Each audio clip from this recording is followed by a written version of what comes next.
2016年，路交局在新加坡部分巴士站安装了第一批电子信息屏，当时采用的是常规液晶显示技术，屏幕尺寸通常在42英寸左右。新加坡地处赤道，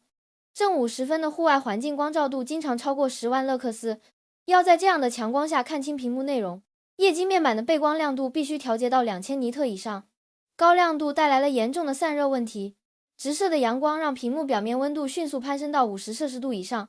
液晶材料在高温下会进入物理学上的各项同性状态，导致画面直接出现大面积黑斑。高强度的紫外线也加速了偏光片的物理老化，短短几个月内，这些屏幕的色彩严重褪色，乘客在白天根本无法分辨屏幕上的到站时间。这个试点项目很快就被叫停。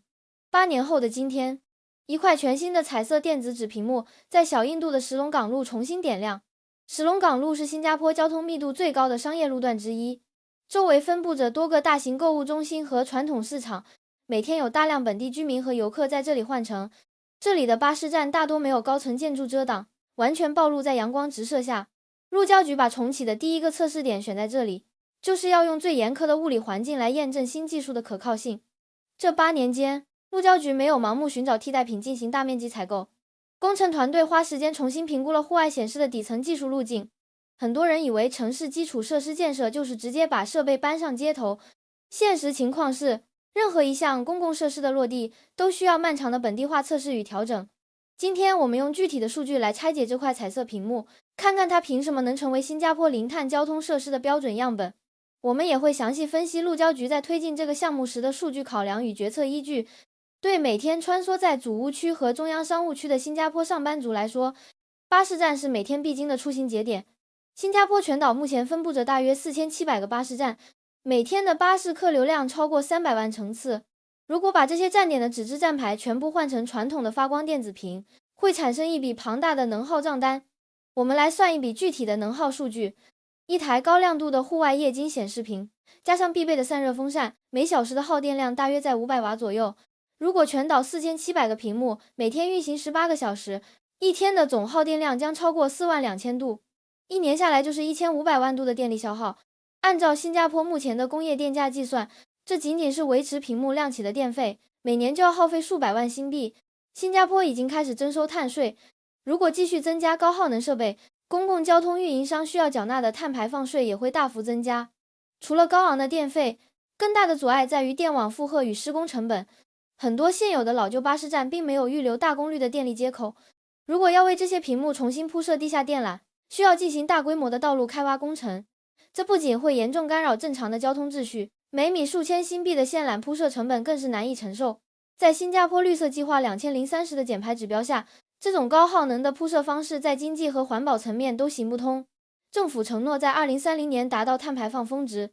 到2050年实现净零排放。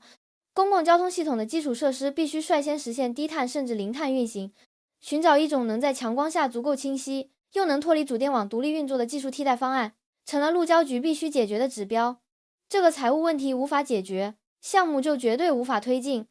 替代方案最终选择了电子纸技术。这块彩色电子纸的物理机制完全不同于传统屏幕。从技术规范来看，电子纸采用的是双稳态电泳显示技术，屏幕内部充满了数以百万计的微胶囊，这些胶囊的直径大约与一根人类的头发丝相同。早期的电子纸只能显示黑白两色，如今路交局联合恩视讯重新上线的彩色电子纸，采用了先进的4色电子墨水系统，通过青色、洋红、黄色和白色粒子的组合，能够呈现出数万种色彩，这让巴士路线图的颜色区分变得非常准确。只有在画面刷新的那一瞬间，系统通过底部的电场驱动特定颜色的粒子移动到表面，才会消耗极微小的电量。一旦画面排版固定下来，哪怕直接切断电源，画面依然会维持原状。在不刷新的时段，耗电量完全是0。对比之下，传统屏幕需要依靠背光全时段发光来维持显示，两者的能耗差异非常大。这种低功耗特性让巴士站彻底摆脱了对城市主电网的依赖。工程人员只需要在巴士站顶盖铺设小面积的太阳能板，配合小容量的蓄电池，就能实现这块屏幕的能源自给自足。伦敦交通局早在2015年就在部分车站引入了电子纸显示屏，他们的数据显示，这种屏幕的耗电量比传统屏幕低了90%以上。但新加坡面临的环境挑战更加严峻。赤道地区常年的高紫外线辐射会导致电子纸的塑料薄膜层变黄发脆，常年80%以上的高湿度容易让水汽渗入显示矩阵，导致屏幕短路。工程团队采用了全新的抗紫外线前导光板和全密封结构，他们在实验室里模拟了赤道地区的极端日照条件，连续照射数千小时来验证材料的抗老化性能。初期的研发与定制硬件成本虽然偏高，但当这套零碳方案标准化并复制到全岛站点，省下的是每年庞大的电费开支和电网维护成本，这也直接降低了公共交通系统的整体碳排放。既然技术成熟了，为什么不立刻全面铺开？这项工程背后的治理逻辑同样值得深入分析。根据路交局目前的规划，这块彩色电子纸并没有急于全岛铺开，他们设定了一个明确的验证期，测试时间严格界定在2026年4月至10月。这段时间刚好跨越了新加坡的季风交替期和西南季风期，气候条件包含了极端高温和连续暴雨。政府没有为了彰显政绩而立刻大批量采购，他们选择了风险最低的测试方案，先小规模试点，再用数据评估决策。如果你经过石龙岗路的测试站点，会注意到屏幕下方附带了一个显眼的 QR 码，这是直接接入后台决策系统的数据抓取端。路交局通过扫描反馈，精准收集乘客的具体评价。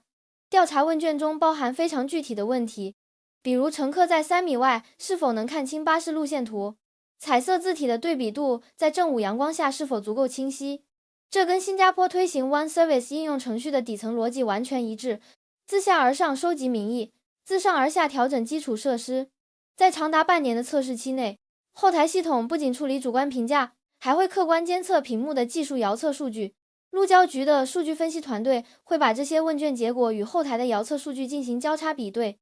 比如乘客反馈某天下午2点屏幕看不清，系统就会去调取那个时间段的紫外线指数和屏幕表面温度数据，找出导致显示效果下降的物理原因。工程团队会重点记录雨季连续阴天时的太阳能蓄电池电压下降曲线，他们也会测试正午高温下屏幕画面的刷新延迟率。如果蓄电池在连续3天降雨后无法维持屏幕正常运转，或者高温导致刷新速度大幅下降，项目会重新进行技术调整，绝不会盲目推进铺设，允许技术在实际环境中暴露缺陷，并严格依靠反馈进行迭代。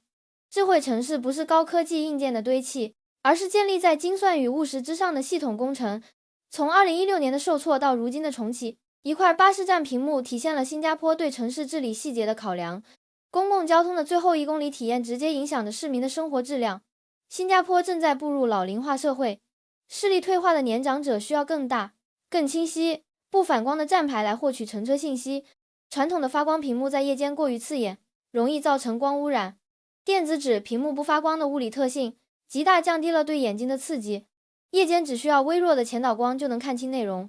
智慧国不需要每天把颠覆性技术作为宣传语，将科技融入4700个巴士站这样的城市基础设施中，让每一个等车的普通人都能感受到确切的便利，才是核心目的。